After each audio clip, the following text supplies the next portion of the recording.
Hey guys, welcome back to another episode of the Geek Centurions. It's me, your boy Eli. It's me, Joe. And we're going to talk about good old She-Hulk and Andor. Starting off with Andor first. Continuing on with that plot thread, Andor is going to be pulling up a heist, and we're still building up to the heist.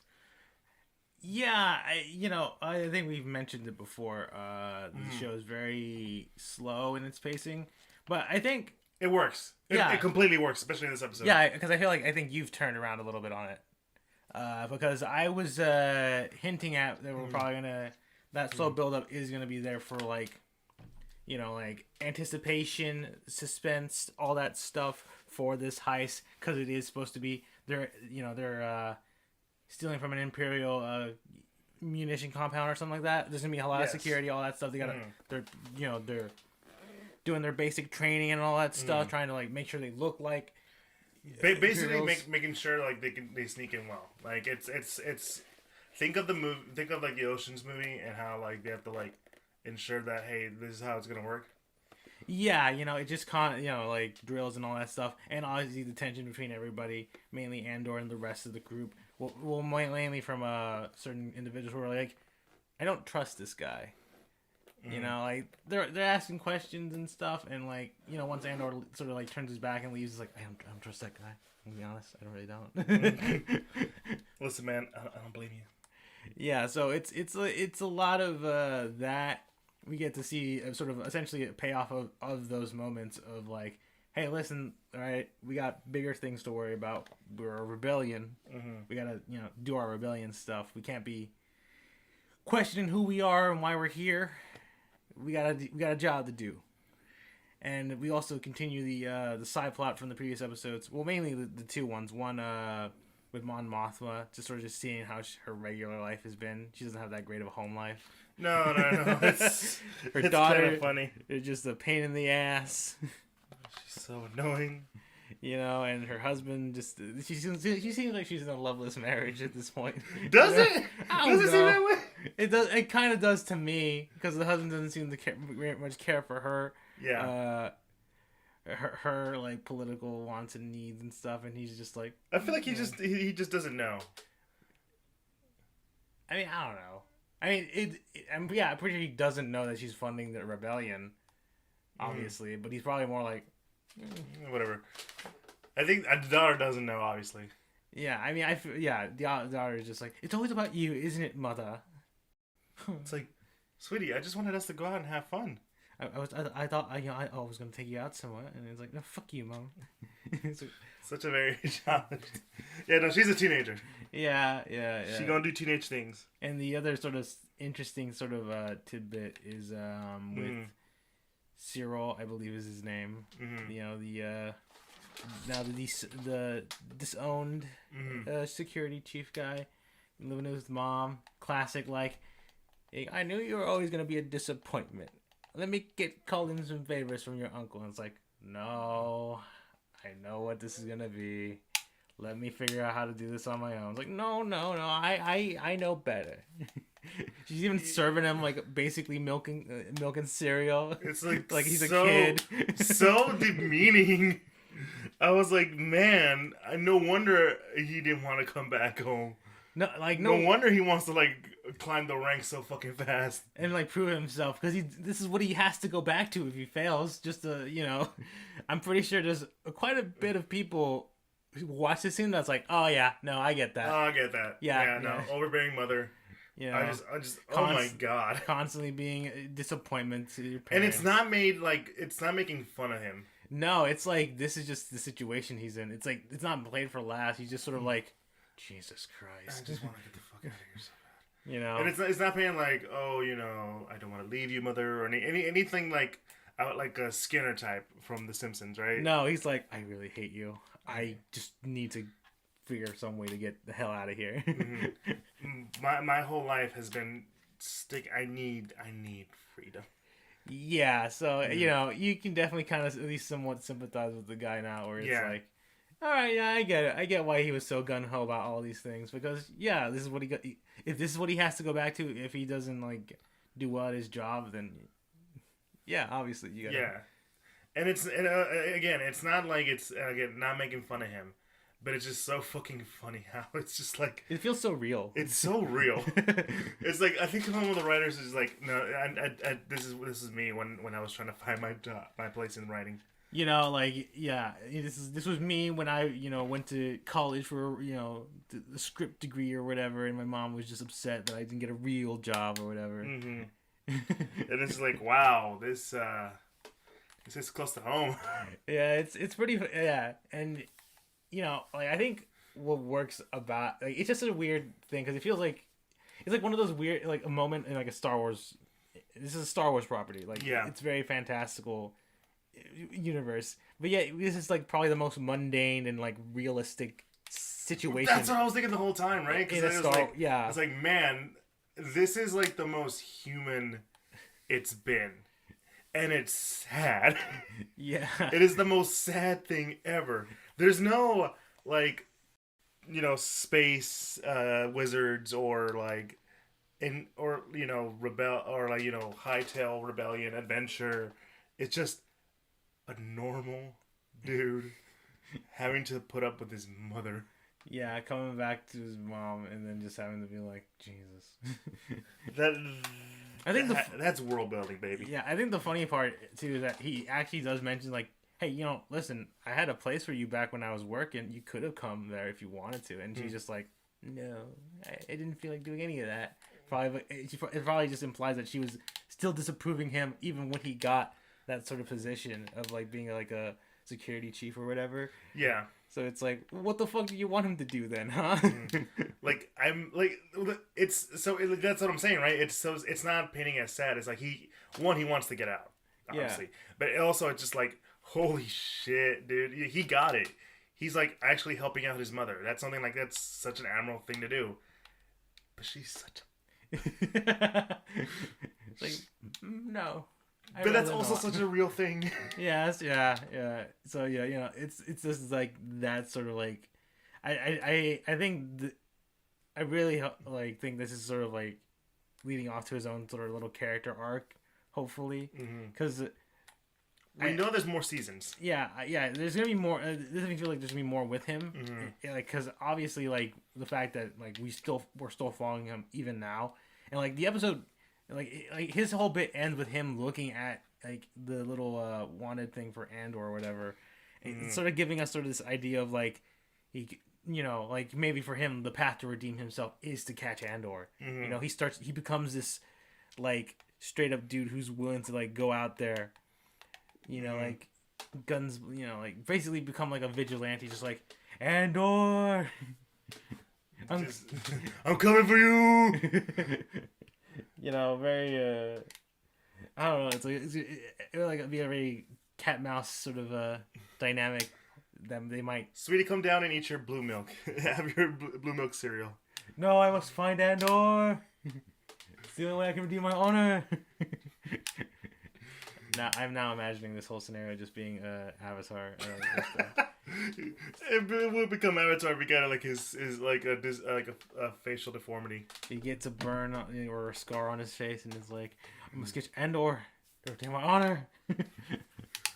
Oh god, it's also just because everyone's talking about this. Damn, at the same time this is happening, Rebels is going on, and they're having a fun kid-like misadventure. Yeah, it's sort of the funny thing. Like, the Rebels cast is doing their own little adventures and whatever. While there's like also this sort of more serious, high stakes stuff. I mean, I don't know. Maybe having a Jedi around makes things a little bit more lighthearted. Yeah, because it's basically magic. Yeah, it's like wow, magic. But to back to Andor himself, he kind of has to like essentially keep a distance while also trying to help these people out. Yeah, he definitely has this sort of like, I don't want to get too attached to these guys in case things go wrong. But like when he clearly, because I think there's a moment where like they're having issues with like once they steal the transport, it's like he's like, wait, you guys don't know how to work this, do you? And it's like, maybe not. I mean, just what's this thing do? It's like, he's like, Jesus Christ, all right, it does this, and that, and I'm gonna be fucking flying this thing. It's like, that's not part of your role. I don't care. All right. It's like, listen, I'm literally the only reason you guys are gonna come out alive out of this. Like, if this is sort of the intel we got, you gotta let me fly this, because literally there's no shot if I don't fly this. Like, I can fly a plane. I can fly a starship. Like, yeah, obviously part of it is preservation, where it's like, Jesus Christ, I signed up for this, and like I might die doing this. So might as well just like be like, hey, I'm gonna give us the best chance to survive because it gives me the best chance to survive. Yeah, it's everything about that we've been saying about Andor right now is like, this is some of the most grounded, down to earth things from Star Wars, right? It's not the high, like we said earlier, high flying adventure with the Jedi, you know, crazy bounty hunter stories, or anything like that. No secret societies. It's just people.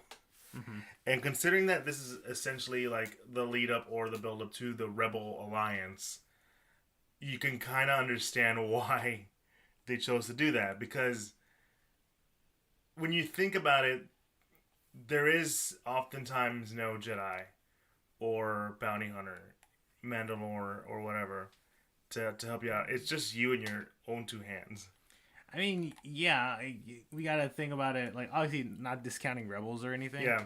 But, you know, the whole Jedis are basically, you know, like a myth for some people. Mm. You know, and all that stuff. So, obviously, for, like, you don't got, like, the magic angle. Like, I mean, bounty hunters are gonna be... Bounty hunting, doing stuff. And, heck, even if you do hire a bounty hunter, they're probably just as equally to backstab you for a higher pay cut from the other guys. Mm-hmm. You know, so... Yeah, it does sort of show, like, yeah, these rebels are sort of desperate, and, you know, they're gonna take whatever they can get if it means giving them just the slight edge to face, you know, the overwhelming might of the Empire. I do say I do like sort of like we get a bit more of like insight into some of the other guys as like reasons for fighting. Yeah, because you know, talking about a rebellion, everyone has a reason for fighting. Yeah, because we have, like, I think the one guy who's, like, writing his sort of philosophies or whatever, who's, like, super into just, you know, the rebellion, like, as an ideal. Mm-hmm.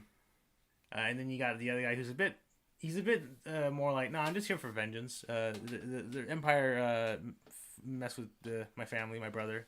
Mm-hmm. And, you know, I'm here to get revenge. It's pretty much that simple. Yeah. And then everyone else has their own. It's very much like this is a ragtag team. Yeah, like they all have their various reasons to fight the Empire, and it's more of like circumstances brought them together. Mm-hmm. And you're like, all right, we all because they all have like a similar foe, which is the Empire. Yeah, you know, they all have their own personal reasons for fighting. Not just because I think because this is more of, you know, the beginnings of the rebellion where, you know, the rebellion isn't like this ideal, you know, because there's probably a lot more people who think like the young guy who are like, I like the idea of the rebellion as an idea of like, hey, you know, freedom, all that stuff, instead of just like, no, the Empire messed with me, or like, hey, I got screwed over by the Empire, or, you know, I just don't like big government or whatever. So I'm just going to take it to the man. Yeah. Everyone has a reason. Yeah. And it kind of also fleshes out the rebels more. Because, like, when you think about it, you know, we always saw it from the perspective of, like, Luke Skywalker, right? Mm-hmm. Or Princess Leia. These people of power. These people of a standing, right? So they're obviously the heroes of the story, but we never talk about the regular people. Right? The foot soldiers. The ones that have to deal with, like, a lot of the stuff that, you know, the heroes have to, you know, not be a part of, right? I feel like oftentimes they're the ones that are mostly risking their lives. And this is really showing that. You know, because the hero, I mean, they're the hero. They're going to be okay or whatever, you know, reason you can go with it. But also, like, these are characters that are, like, so down to earth, so real that like, oh no, yeah, you're gonna die. You're gonna die. We know Andor's gonna die. We know, but yeah, they're making it such like a good job of like, this is who he is. This is why we care about him. Let's expand on that, and also give us a reason as to, you know, cool perspective on the rebellion from like his point of view. Yeah. Which is something like I don't think I see a lot in media. Maybe from the West, like for me, being like the big mech fan I am of Gundam, I often think of like the 8th MS team, which is basically, oh yeah, these are the foot soldiers. Like these are just regular people fighting on Earth. They're not gonna be in space anytime soon. They're not gonna do any of the high flying space beams and stuff like that. We gotta make sure we don't blow up the giant robots because they are nuclear powered. So that's gonna screw up everything. So like, there's a lot of like, oh yeah, these are good people. I can think of I think maybe like an example might be a Band of Brothers. I think is it. I'm pretty sure. I forget if that's a show or a game. Yeah, because I'm pretty sure there's two of those. That title's been used a lot. Yeah, because I'm pretty sure. Because I will look this up right now. Because I'm pretty sure Band of Brothers is a show. Yeah, it's a show. That was an HBO show that follows a group of U.S. soldiers. You know, so the idea of just being like, hey, we're following like the foot soldiers. I mean, heck, Saving Private Ryan is also one of those things as well. Like, they're not. We get to see sort of those more like, I guess, human perspectives. It's not. It doesn't like. But it's a different take for Star Wars. Yes. Because obviously for Star Wars, it's a bit. It's a sci-fi setting. It's a bit more fantastical, and a lot of the times the characters we follow are like, they're super special. In their own ways. Mando is a Mandalorian. That such and such. We follow Jedis all the time. There's something that makes the main characters of a lot of these Star Wars stuff special and unique and stuff. Here in Andor, Andor is more, he's just a regular guy. Everybody in the show is just a regular person. Andor doesn't have anything that's like uniquely special about him. He's like a survivor. He's doing this because it's the only way he can. Yeah, so I think that's what makes the show unique about it, is that, hey, we're not following this super special chosen one, or like, just a really cool guy who just does cool things or has like a unique backstory. We're just following a dude who has to do whatever it takes to survive in this world that he's sort of been thrust into, and who knows, maybe find the cause we're fighting for. And I think that's what really makes Andor work. That's what makes Andor work, and it's making for some of the best things that Star Wars ever came out with. Because, like you said, we don't see that kind of stuff, and especially with something like Star Wars, where it is known to be big and fantastical. This is a more like grounded, down to earth one. And so far Andor's pretty good. Let's move on to She-Hulk, and there's no point of like not saying it. Yeah, this is the episode where Daredevil shows up. Yeah, and they definitely use that to its full effect of, hey, yeah, it's just a straight up Daredevil crossover. Like, we see him as Matt Murdock against, because the episode starts with this superhero vigilante Leapfrog is his name. Who well, technically he's more of a villain, but yeah. I can imagine. He does seem like he has the hallmarks of being a bad guy. He's just he tries his best to be a hero, but he does dumb stuff that makes him a villain. Yeah. But yeah, no, he gets himself injured. He blames it on the suit that was made by our superhero suit maker, who I am blanking on his name. I want to say it's Thomas. No, I was gonna say the Male Edna. Yeah, the Male Edna. And She-Hulk has to represent him because his parents are notable clients of the firm, so it's like, okay, we gotta take care of this boy. I know it's a conflict of it. It's Luke Jacobson. That's his name. Luke, yeah. And I know, Jen. I understand that like you're friends with Luke, but you got a job to do. Yeah, and she tries to solve it with just like, hey, listen, my client wants to sue you. However, if you just like admit some fault and maybe pay for some of the damages, we don't have to go to court. And he's just like, oh, I see. You commissioned me for this gala dress, this dress for your gala, and now all of a sudden you backstab me. All right, screw you, screw you, Jen Walters. Yeah, and that's where we lead ourselves with Matt Murdock as Matt's defending Luke, and obviously, events conspire, and now they have to team up. And while we're not gonna go how much deep into how that team up works, we're probably gonna be talking about essentially. Not real. You can argue that his return was in No Way Home, but I feel like Matt Murdock's return was in No Way Home, but Daredevil's return is in the show. Yes, Daredevil's return is in the show, and we're basically gonna be talking about our thoughts about that. Joey, what do you think about good old, the Devil of Hell's Kitchen coming back? I mean, it's neat. I obviously. With the show about superheroes and lawyering and stuff, like he was bound to essentially show up in this show, I feel. Yeah. And I mean, they definitely do say, yeah, it's not a glorified cameo. I mean, it's not. Like, he does have a role to play in this episode, pretty much. It's a pretty standard crossover, basically. I do like how when they get to his name reveal, they do play like the theme from the yeah, they knew. Yeah, which is pretty neat.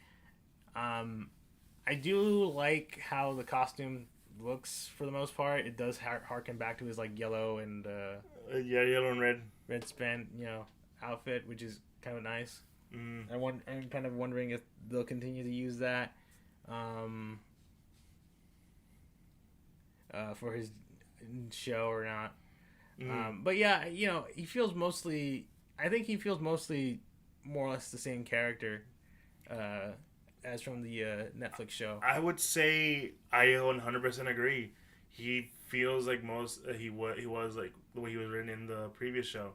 Maybe it's because Charlie Cox, the actor who plays him, gave some insight like, oh, this is how Matt is. Well, but also giving him that like level of comedic relief. Not like oh, he's making poking fun at himself, but no, he's saying like he's able to joke, and it's not like kind of jokes. It's more like, okay, that was kind of funny, and he plays off well with the actress for She-Hulk. Yeah, like he definitely plays off well off of Jen Walters, because he's sort of more or less just like he's like, listen, I'm the more experienced superhero guy, you don't really even do this stuff. All right, yeah. So just follow my lead. He's she's sort of more or less sort of like questioning a little bit, like, how is it that you're able to do this? That's just weird. Are you pretending to be blind? Because that's a bit problematic. No, I am blind. It's just I have special senses now. Yeah, that allow me to still do all this stuff. Neat. I don't believe you. And it's like, okay, I do believe you. And at a certain point, it's like I can also I can hear your heartbeat. It's like, that's not possible, and it's like, I can hear yours right now. You're just beating real fast for some reason. Wait, what? No, it's not. Anyways. Yeah.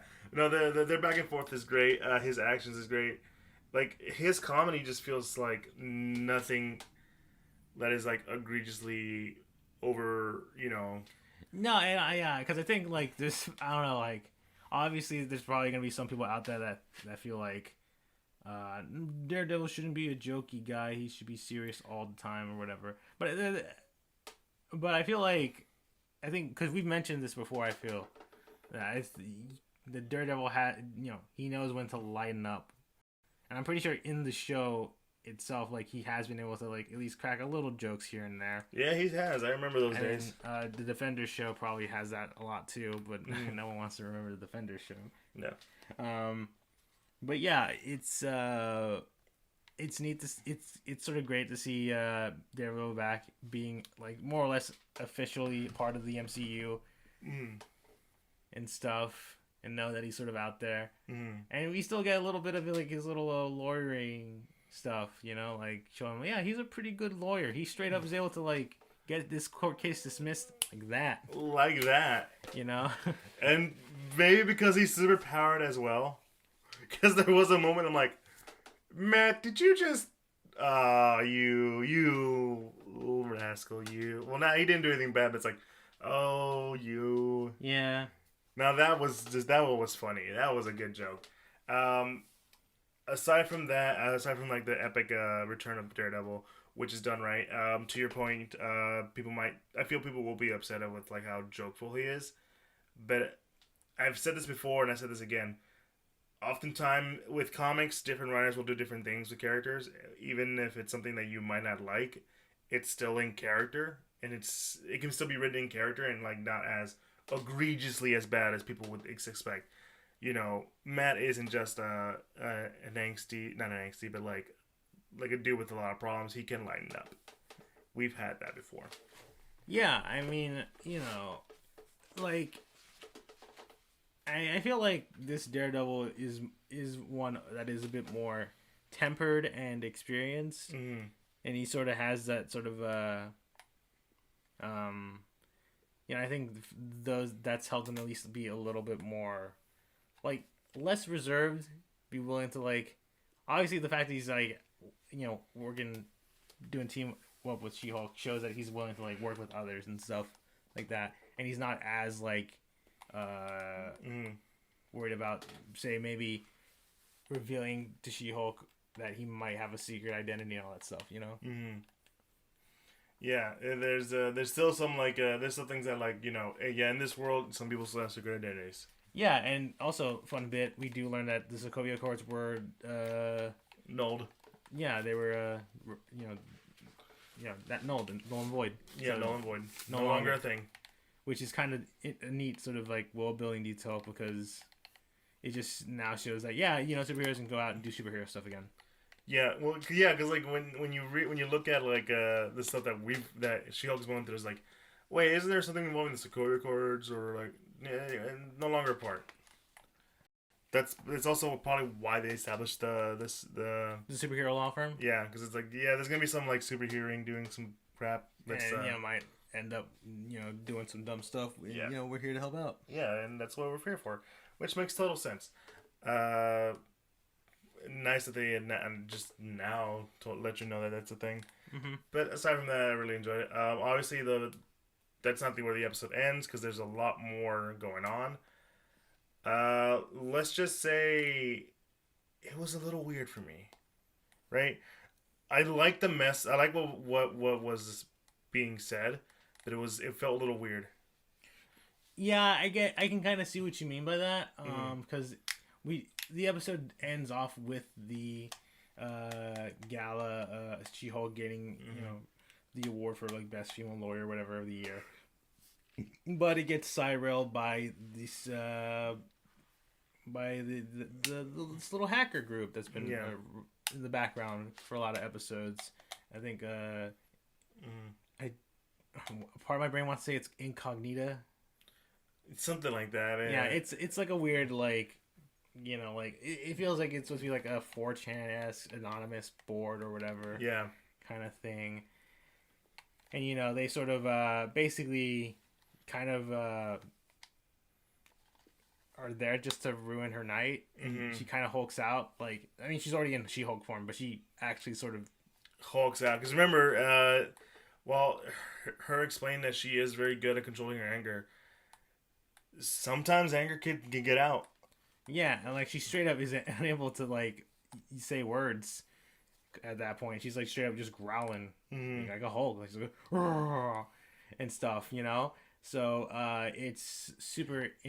Yeah, no. What happens to her? I like no. If anyone I knew went through that, you have every right to be pissed. Yeah, like that is an invasion of privacy. Yeah, like even if she is a public figure, there are moments where like, hey, there's some information that shouldn't be out there. Even if you're a public figure and stuff. But yeah, it leads to her just sort of her freaking out. The freaking police with these super like weapons show up, and she sort of like stands down, and it's sort of like this moment of like, did I fuck up? Yeah. It's in. Can I just say her hulking out was great. I was like, oh wow, this is intense. This is shot to be very intense. Yeah, because you sort of see that sort of slow, like break of control. Mm-hmm. You know, like you see her sort of slowly just sort of realize, no, I gotta let loose. No, this is happening. And I was like, please don't do it. Like, no, it's too late. No, once you're in a mood, once you're in like a bad mood, it's gonna be a while for you to calm down from a bad mood. Mm-hmm. And this is a real bad mood. I do wonder what the implication of this is supposed to be. Mm-hmm. For the final episode. I don't think it's gonna lead to anything. I kind of would prefer it if it didn't. Mm-hmm. You know, because like essentially like this is it's an online group of people who are, well, in their words, like crying man babies. Well, I mean, in the words of the other characters, yeah, they have this, I guess, weird obsession with She-Hulk being like, mm-hmm. how they feel like she sort of she doesn't deserve the powers that she has. Basically, like it's sort of like this sort of meta commentary, and funny enough, this was written way before the show came out. Yeah, it's kind of funny that like it's a very meta commentary of like what a certain group of the fan base might feel about the She-Hulk show mm-hmm. that they sort of written in, but this was written before, like obviously all these episodes are written before they mm-hmm. they air and people get reactions to stuff, so it is quite interesting how almost poetic it's kind of written in, and how it's treated. Yeah, like it's not like with the meta joke in the 2016 Ghostbusters movie, mm-hmm. Where like no, they definitely had written those lines like in a rewrite afterwards, because mm-hmm. It feels way too like too like accurate to be, or like because I'm pretty sure the line was like them looking at a bunch of like comments and videos, and it's like, oh my god, look at all these comments in this video, look, they're all saying all these bad things about us and stuff, and it's like. Yeah, and if you remember, it was the first trailer for that Ghostbusters mm-hmm. movie was like I think the most disliked thing for a while. I think it was either the most disliked video on YouTube until I think the next Call of Duty game came out, or it supplanted that year's Call of Duty. I forget what the story was, because I remember it was like the Call of Duty where they go into space and people were upset. They're like, God damn it, I don't like this anymore, and everybody just downvoted that to be like the most disliked video. And I think I don't know, I forget which one came out first. I want to say it was the Ghostbusters one, honestly. But yeah, no, but here it's more like no, they definitely. I guess the writers were kind of like figuring like there might be a small group of people that might act like this in the fan base. It'd be an interesting meta joke that runs along, and then it obviously it's like, oh yeah, no, apparently this is I guess this is a thing. There are people out there that are willing to make just a bunch of videos about hating this show for being quote unquote woke. Well, it's also just like, and I'm not disagreeing with you on anything, man. There's been right now recently, a lot of stuff is like, oh, woke this, woke that, but it's also like, just to give you an insight of like social media, how it is is now, right? Yeah. Where like a lot of like hate spew can sometimes be a thing, like whether it be like a Facebook or Twitter group. Yeah, there's a lot of like no matter what it is, there's always gonna be somebody that's gonna be like I am miffed that they did this to something that I enjoyed. And it's like, dude, have you not been paying attention to this, to what the whole point of this show was, or did you just miss the fact, like just now recently, Velma came out as lesbian.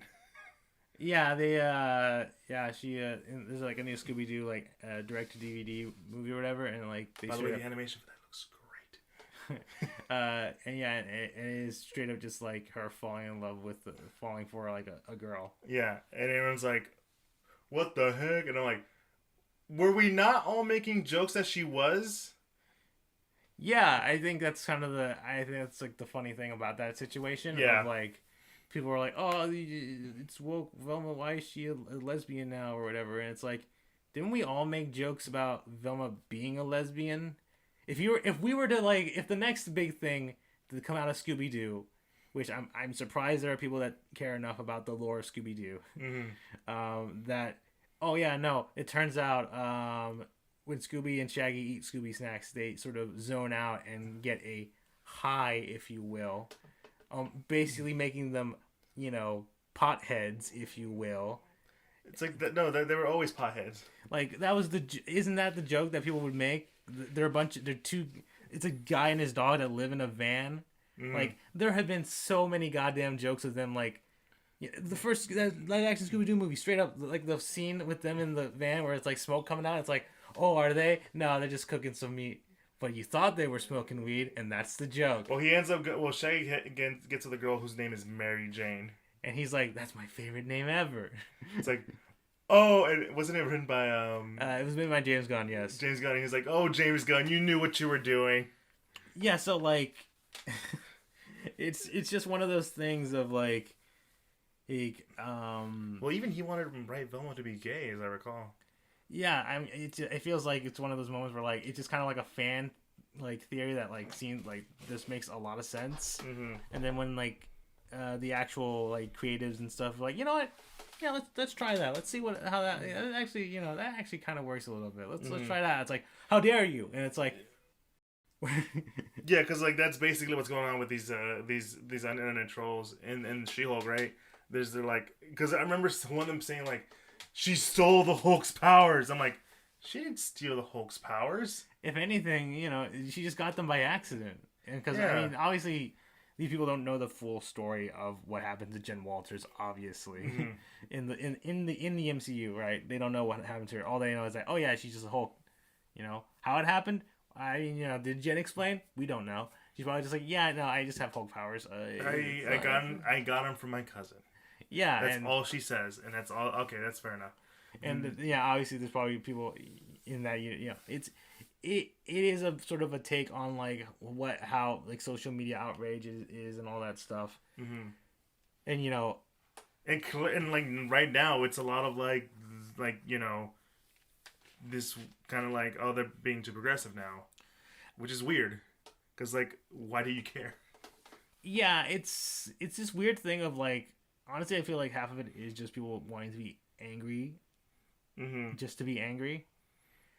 Like at a certain point, yeah, there is a bit of like, maybe there's some criticism here and there of how it's implemented, but for the most part, it's more like, I can't believe they've done this. Where it's like, are you going to give us some critique as to how they could do it better? No, I just don't like how they did this. I'm like, okay then. But yeah, I mean, that's where the episode ends. I mean, it is gonna be interesting how this show ends, honestly.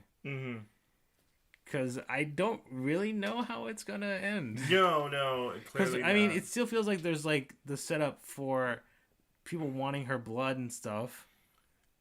And then, this is happening, and it's like, is this connected? Is it not? Where are we going? It was the whole point just to, like, make her look bad, and now people turn against She-Hulk? Is that what it is? I don't know. Maybe, and I'm putting my 2 cents in. This is what I think is going to happen. That maybe the guys who are trying to steal her blood were trying to, like, to steal it so they can be like, oh, now I am a Hulk, so screw you, She-Hulk. And then they realize, oh, wait, this shit's fucking radioactive. Maybe that's what it all works. Also, like, if we're being, like, trying to, like, tie it into how there was in the comics, it's like, dude, she's, like, AB, and you're not. Like, wait, is AB... How's the blood transfusion work again? I forgot. Oh, like, yeah, no, she has type AB blood, and you only have type B blood that doesn't, or something like that. Where it's like, blood transfusion doesn't work like that. Yeah, and like it ends up backfiring, and you get Gargoyle, or what was his name? The little gray dude, the big head. I think you're talking about an alien. No. Little gray aliens. No. There was like this one character. He's a Hulk character. He's very like in the know, but like I can't remember who he was. He was in the cartoons. Let me look him up real quick. But yeah, maybe one of the guys becomes that, and it'll be pretty funny if they did. I think it'll be pretty funny. But yeah, no, that's what I think. You have anything else to say about the show? No, I think, like I said, I think it's going to be a very interesting where this show leads up to and how it ends. Mm. I mean, obviously, we finally get to see She-Hulk in her superhero outfit, basically. Mm-hmm. So that's neat. And heck, I'm pretty sure the experience that you had with fighting with Daredevil was like, hey, you know what? Maybe I can do this stuff. Like, I feel like I can actually do this stuff. Yeah, his name was Gargoyle. I was right. Fuck yeah, I'm a Hulk fan. But yeah, it's I don't know. It's gonna be an interesting. Yeah, I'm just very intrigued at how this show's gonna end. I'm not sure, like, because I mean, I liked it for the most part, but it feels like, oh yeah, I know what you're talking about. Yeah. Part of me just feels like, well, how, like, so what? I guess a part of me is gonna feel like, so what was the point of this show then? I think that's gonna be the big question, though, right? Yeah. Like, obviously, they made it to make it, and it does have like its merits of like expanding the MCU a little bit, of showing like these various sort of points and stuff. What I think it's gonna be, if we don't get a conclusion to that story arc, is that one, and this is me thinking, right? It's just a comedy show. Yeah, that's probably what it's gonna be. It's just a sitcom, guys. There is no greater tie-ins or like secret reveals or like post credits like gotcha moments. It's just the show, right? Yeah. It's kind of like how when you see like right now I'm watching Abbott Elementary. It's a comedy show. But but the big thing is like, yeah, it can be hard being a teacher, but it's worth it. That's it. There's no overarching storyline. Yeah, I get what you mean, but at the same time, there's probably are gonna be people out there that, I mean, granted, we've had this, I think, a conversation before with the other Marvel shows of like, where does this all lead to? Because. The popular, I think, criticism of the Phase 4 so far has been, okay, but where does this all go? In a post Infinity, Endgame world, you feel like there should be more build up to the next big thing, and we have at least the beginnings of that stuff, especially with Loki. I think that show has had the most of showing off. Of like, hey, this is where we're leading to, Yeah. Kang's gonna be the next big bad and all that stuff. And I don't disagree with you. I think though, for me, it'd be better if it was just like, there's nothing to build up on. No, I understand that too, because at the end of the day, we already had shows that basically do that. I mean, Moon Knight is pretty detached from all the other MCU stuff, and it's fine. Yeah, and it works for what it is. Yeah. So I feel like, obviously there's like, I think, not to say that's a unfair criticism of like, hey, what does this all lead to kind of thing. At the same time, I think for what if She-Hulk is going to end up like, basically just being a fun little superhero lawyer show with little tie-ins to the MCU and all that stuff, and hey, it is what it is. But yeah, I think that's sort of I'm with you. I think this She-Hulk, if it ends up being the way I think it is, I'll be fine with it. It'd probably be one of my more favorite shows because it's a lot of fun. It's just really goofy and fun. Great to see these characters in such like a different way that isn't just saving the world, right? Yeah. That's another thing. I don't think it's gonna be a save the world plot. And if it isn't, I mean, I don't even know how they'd be able to pull that off in the final episode. Because for the most part, it's just. I'd rather you keep it grounded as heck, and I'll be fine. I think everyone's kind of done with this like end of the world chicaneries, right? I mean, yeah, I guess I get what you mean. Yeah, but yeah, no, guys, if you enjoyed what you heard, that's the end of the episode. Be sure to check us out on social media, Instagram, Facebook, and Twitter at Geek Centurions. We are most active on Instagram.